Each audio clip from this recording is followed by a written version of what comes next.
Muy pocas partes del mundo permanecen intactas e inexploradas. Aún más raras son las áreas donde grupos de personas viven sin ningún contacto con el mundo exterior.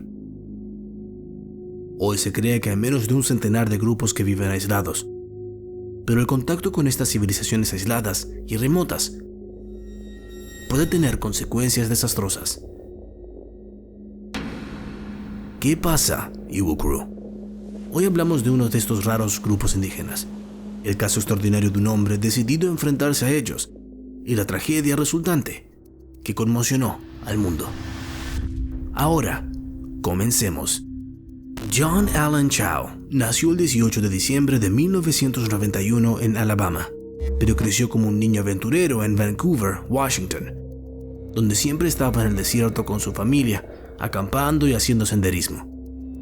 Al principio, el sentido de la aventura de John lo llevó a documentar sus escapadas al aire libre, y finalmente comenzó un blog llamado Rugged Trail, donde escribió sobre sus aventuras conociendo pumas, deslizándose por acantilados peligrosos y comiendo bayas de colores brillantes hasta el punto de enfermarse. Escribió en su blog que su lema personal era: aprovecha al máximo cada buena oportunidad hoy, porque no sabes lo que va a pasar mañana. Pero nadie podría haber predicho hasta dónde lo atraería su sentido de la aventura.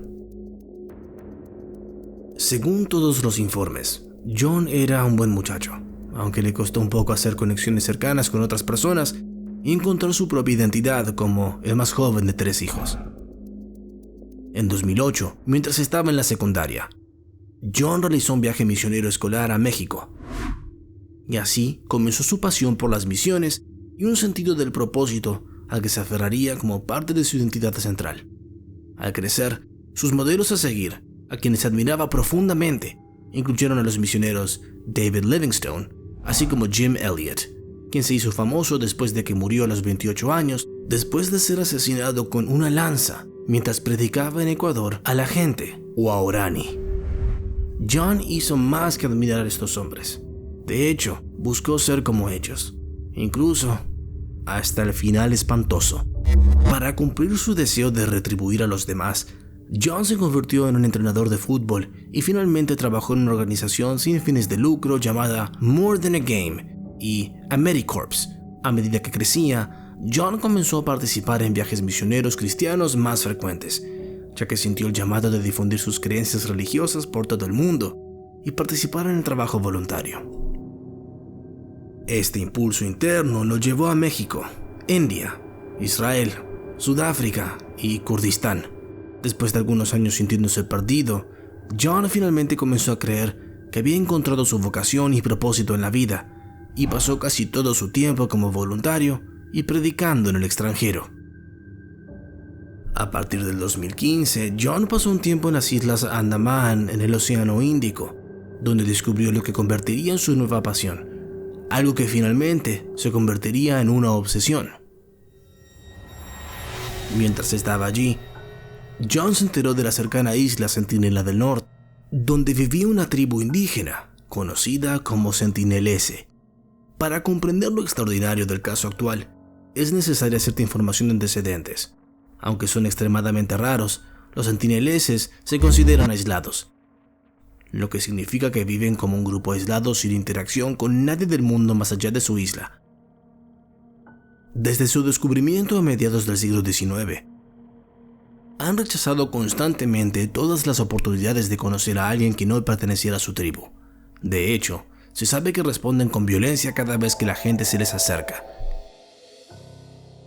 incluso disparando flechas a los aviones que sobrevuelan. Algunos informes describen que la tribu también usa flechas venenosas mortales como parte de su armamento. Supuestamente, a fines del siglo XIX, los exploradores británicos secuestraron a un grupo de sentineleses que luego perdieron la vida a causa de una enfermedad. No es difícil imaginar por qué esta tribu podría desconfiar de los forasteros. Desde 1956, el gobierno de la India ha declarado que la isla Sentinela del Norte es una reserva, para proteger su cultura y forma de vida únicas. Se convirtió en ilegal acercarse a los sentineleses y cualquier visita a la isla está estrictamente prohibida. Casi nadie, salvo su propia tribu, ha pisado la isla. Los barcos que pasan deben permanecer a 3 millas náuticas de la costa para asegurarse de que nadie molesta a la tribu. Incluso la fotografía ya no está permitida. Entonces, las fotos de la tribu se tomaron antes de la prohibición o de manera ilegal. Para disuadir a los visitantes curiosos de echar un vistazo a los centineleses, una patrulla armada frecuenta el área sin molestar a los propios centineleses.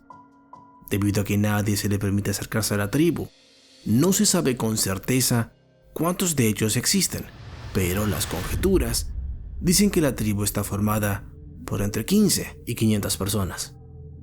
Los centineleses han fascinado a muchos que están ansiosos por estudiar su forma de vida, especialmente porque la única información conocida sobre ellos indica que no han evolucionado sus prácticas, más allá de lo que categorizamos como la edad de piedra. Son cazadores-recolectores que usan arcos y lanzas y viven semidesnudos en el bosque. Existe un rumor persistente de que los centineleses practican el canibalismo, pero hasta ahora no hay evidencia que apoye esta creencia. Lo que puede resultar más fascinante de los centineleses no es su negativa a establecer contacto con el mundo exterior, sino su procedencia. Como se les considera una tribu de la edad de piedra, los centineleses pueden haber estado viviendo aislados en su isla durante más de 60.000 años. O pueden haber venido de un grupo que eligió abandonar otra área y aislarse en algún momento del pasado. John comenzó a trabajar con la organización cristiana All Nations, cuyas enseñanzas lo llevaron a creer que necesitaba conocer a los centineleses y convertirlos al cristianismo. La isla se encontraba dentro de un área a la que los misioneros cristianos se referían como la Ventana 1040, también conocida como el Cinturón Resistente, que es una región de África que se extiende hasta Asia, donde los misioneros tienen dificultades para convertir a las personas. John pasaba gran parte de su tiempo como misionero específicamente en estas áreas y había comenzado a creer que su propósito en la vida era convertir a la mayor cantidad posible de personas en esa área. Aparentemente, John había oído hablar por primera vez del grupo aislado de los centineleses mientras asistía a una escuela secundaria cristiana privada, pero no fue hasta que visitó el área que pareció obsesionarse con conocerlos. John pronto llegó a creer que los no contactados eran el último bastión de Satanás en la tierra, ya que no habían oído hablar del cristianismo. Les dijo a los que los rodeaban que quería predicarles para salvarlos. Durante unos 3 años, John se obsesionó con la tribu y comenzó a referirse a los centineleses como su vocación y misión, y afirmó que su visita a la isla era esencial porque la vida eterna de esta tribu está cerca. Solo les dijo a aquellos que eran parte de All Nations sobre sus planes, ya que conociendo los muchos peligros, sus seres queridos habrían tratado de disuadirlo. Finalmente, en 2018, cuando tenía 26 años, John había conseguido un plan para ponerse en contacto con los centineleses, aunque era completamente ilegal hacerlo, lo que él conocía bien. Para prepararse en su expedición, John recibió todas las vacunas necesarias y recibió capacitación médica y lingüística. Aunque hizo todo lo posible por prepararse, nunca alertó a las autoridades indias sobre sus intenciones. Ni siquiera trató de obtener un permiso para ir a la isla. Con toda su experiencia como aventurero, parecía que John no temía nada de lo que pudiera pasar. A finales de octubre, fue a Port Blair, cerca de la isla Norte Sentinela, donde se puso en cuarentena durante unos días en una casa de seguridad en un intento por proteger a los centinelas de las enfermedades. Esta acción indica que John estaba muy consciente del riesgo que presentaba para la tribu.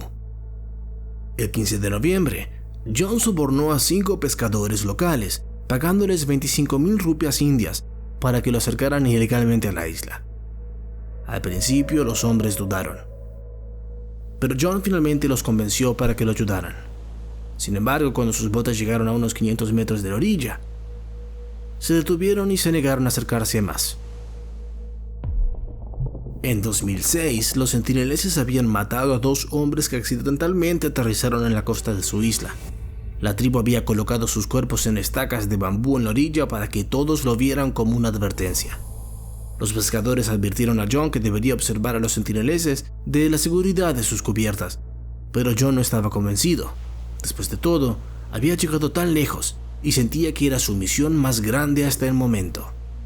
Armado con una Biblia impermeable, John tomó una canoa y fue solo a la orilla. Una vez allí, se encontró casi de inmediato con algunos de los hombres centineleses que se le acercaron equipados con arcos y flechas. Según los informes, John les gritó: «Mi nombre es John. Te amo y Jesús te ama». Aunque trató de darles a los hombres algunos de los obsequios que trajo, fueron sospechosos y hostiles. Cuando comenzaron a apuntar sus arcos, listos para dispararle, se vio obligado a retirarse a los barcos de los pescadores. John no se detuvo y volvió a intentarlo de inmediato, esta vez acercándose a los centineleses mientras le cantaba canciones de adoración y les hablaba en Xhosa, que es un idioma bantu. Aparentemente respondieron a escuchar el Xhosa con confusión y silencio, negándose a interactuar con John en absoluto. Una vez más, John no se dejó influir y regresó al día siguiente. Durante otros intentos de hacer contacto, la tribu parecía divertirse con John y estallaba en carcajadas cada vez que intentaba hablar con ellos, especialmente cuando trataba de replicar su lenguaje. John supuso que pensaban que era gracioso porque les repetía malas palabras o los insultaba. Como una de las pocas personas que se acercó tanto a los centineleses, las notas de John en su diario han sido de gran ayuda para los antropólogos que tienen curiosidad por saber cómo se comunican. John descubrió que la tribu usaba muchos sonidos agudos y gestos al hablar. Durante 3 días, John intentó todo para hacer contacto y que los centineleses lo aceptaran, pero a este punto se sentía frustrado y desanimado. Sin importar lo que hiciera, ellos respondían levantando sus arcos, amenazándolo, se reían o lo ignoraban por completo. Pero incluso después de tantos intentos fallidos, John no se iba a rendir. Luego registró un incidente con los centineleses en su diario, en el que una vez más trató de darles regalos, incluyendo pescado, cuando uno de los miembros de la tribu, un niño, disparó una flecha con punta de metal justo en el pecho de John. Afortunadamente para él, sostenía su Biblia contra su pecho y la flecha lo atravesó, salvándole la vida. Sacando la flecha de la Biblia, se le devolvió al niño que intentó dispararle. Entonces John abandonó por completo su canoa por temor a que la tribu intentara matarlo nuevamente. Y en su lugar, nadó apresuradamente de regreso al bote. Aparentemente, John había predicho este resultado, ya que había traído con él unas pinzas, por si acaso le disparaban, y tenía que sacarla de su cuerpo él mismo. En su diario, John reflexiona brevemente que probablemente debería volver atrás y abandonar su búsqueda. Una de las principales razones por las cuales elige continuar es el hecho de que perdió su pasaporte y no puede regresar fácilmente de todos modos. También pensó que irse significaba que había fallado en su misión. Sin embargo, consciente del posible peligro en el que él estaba, escribió: «Creo que vale la pena declarar a Jesús a estas personas. Por favor, no se enojen con ellos ni con Dios si me matan. No recuperen mi cuerpo». El 17 de noviembre, John le dijo a los pescadores que se fueran. Tras él, nuevamente se dirigía a la orilla. Al parecer creía que la razón por la que la tribu había sido tan cautelosa con él en todos sus intentos anteriores eran los botes que se avecinaban detrás de él. Y sin los botes allí, podría tener una mejor oportunidad de hacer contacto significativo y luego convertirlos al cristianismo. No está claro por qué John pensó que eso sucedería cuando lo dejaron en la isla, pero parece que pudo haber predicado su destino condenado. John sabía el enorme riesgo que estaba tomando y estaba asustado, escribiendo en su diario donde le hablaba directamente a Dios: «Si quieres que me disparen o incluso que me maten con una flecha, que así sea, aunque creo que podría ser más útil vivo. Pero a ti, Dios, te doy toda la gloria de lo que suceda. No quiero morir. Casi parece una muerte segura quedarse aquí». Nadie sabe exactamente qué le pasó a John, debido a que solo estaban los centineleses y John en la isla. Posible que nunca sepamos qué sucedió realmente entre ellos. Pero lo que sí sabemos es que los pescadores regresaron más tarde al área, donde vieron al Sentinel-S arrastrando el cuerpo de John. El día siguiente pudieron ver que su cuerpo había sido dejado en la orilla antes de que la tribu lo enterrara. Sin otra opción, los pescadores acudieron a las autoridades para informar lo sucedido. Los 5 pescadores que ayudaron a John fueron arrestados por sus acciones. Se declaró que John había sido asesinado e incluso se abrió un caso de asesinato para investigar. Pero después de largas discusiones se decidió que no tenía sentido arrestar o enjuiciar a los Sentineleses por la muerte de John. Después de su trágica desaparición, la historia de John llegó a los titulares internacionales. Sus elecciones fueron muy criticadas, no solo porque era ilegal, sino también porque su presencia en la isla podía alterar la forma de vida de los Sentineleses. Los medios de comunicación veían a John como un mochilero ignorante, o incluso como un joven arrogante que intentaba ser visto como un héroe. Un usuario de Twitter lo llamó un idiota desesperado. Se llamó a la atención sobre el hecho de que incluso con su cuarentena, John pudo haber expuesto a los Sentineleses, sin saberlo, a patógenos del mundo exterior que podrían ser mortales, especialmente porque no habían estado expuestos a nada más allá de su isla. La exposición a algo como el resfriado común fácilmente podría haber matado a todos de la tribu. Mucha gente cree que a John le pueden haber lavado el cerebro para volverlo loco, especialmente considerando el hecho de que John no tenía una forma real de tener una comunicación significativa con una tribu que no hablaba ningún idioma similar al que él hablaba. All Nations respondió diciendo que John era un mártir por su causa, pero el propio padre de John criticó al grupo por crear tan extremismo en su hijo que lo llevaría a hacer algo ilegal y desaconsejado, especialmente porque conocían su plan durante años. Él llama a John como un niño inocente y culpa a la comunidad misionera por su muerte. Su padre incluso dijo que su hijo había encontrado un final no inesperado con la forma en la que la organización lo había capacitado.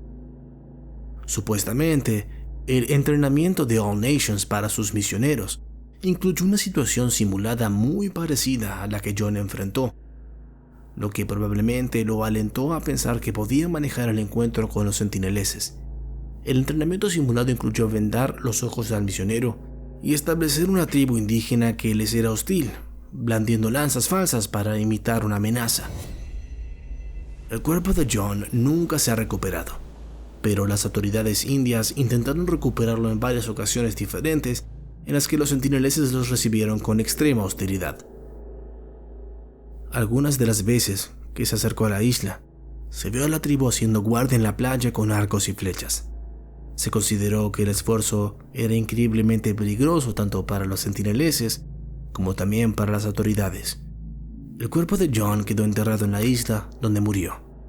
Hasta el día de hoy, muchos ven el entierro de John por parte de la tribu como una señal de respeto y argumentan que esto es una prueba de que su violencia proviene de un lugar de miedo en lugar de simplemente una agresión odiosa, con la reputación constante de matar a muchas de las personas que se han atrevido a visitar a su isla. Los sentineleses pueden ser las personas más aisladas del mundo.